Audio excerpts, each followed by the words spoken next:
जब मैं 13 वर्ष का शरीर था तो शाम के माताजी से केवल बताया, पिताजी से तो हिम्मत नहीं थी क्योंकि बहुत कठोर स्वभाव के थे, तो उनसे डर लगता था बात करने में। तो माताजी से कहा कि माताजी हम कल बाबा जी बन जाएंगे। बाबा जी बन जाएंगे। उन्होंने विनोद समझा और हमारी बात बन गई, क्योंकि उन्होंने विनोद समझा। अगर सीरियस समझती तो रो देती या कुछ हमको आदेश करती, और उन्होंने विनोद समझा तो ध्यान ही नहीं दिया। भगवान ने हमारी बात बना दी।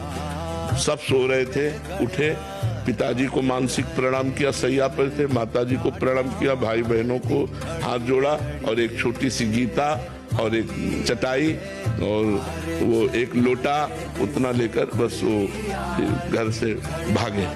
और 15 किलोमीटर चलने के बाद थक गए तो एक शंकर जी का मंदिर आता है नंदेश्वर, सरसौल ब्लॉक में नंदेश्वर महादेव, वहां जंगल में जाकर के रुके। अब जब 12 बजे भूख लगी, क्योंकि सुबह से कुछ न कुछ घर में मिल जाता था, अब सुबह तो मिला नहीं, चलते चले आए। अब दोपहर के 12 बज गए, भूख लगी, तो पहली बार हमारे मन में प्रश्न उठा कि कैसे जीवन निर्वाह होगा, जीवन निर्वाह कैसे होगा, कहाँ रहेंगे, कहाँ जाओगे।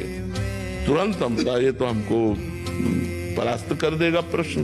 तुरंत उनका भगवान जैसे रखेंगे, हम भूखों मर जाएंगे लेकिन घर नहीं जाएंगे, हर कष्ट सहेंगे।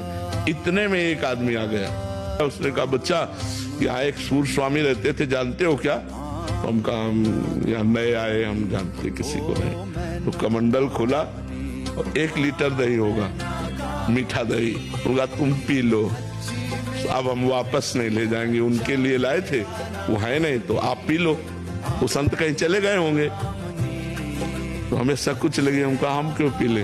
बोले नहीं पी लो, महादेव जी की ऐसी इच्छा है। तो उसी लोटे में डाल के 3-4 लोटा निकला, छोटा लोटा था। और जब वो गए तो 1 लीटर दही में खूब छक गए ना, पर जो ही गए से शंकर जी के ऐसे पिंडी को पकड़ के खूब रोए कि हमें विश्वास हो गया कि हमारे जीवन का आप पार करेंगे, आप स्वीकार करेंगे। बस वो दिन क्या दिन, कभी घर नहीं याद आया, कभी घर नहीं गए, कभी परिवार से एक रोटी नहीं खाई आज तक, अपने जन्मभूमि की एक रोटी आज तक नहीं खाई जब से घर से निकले।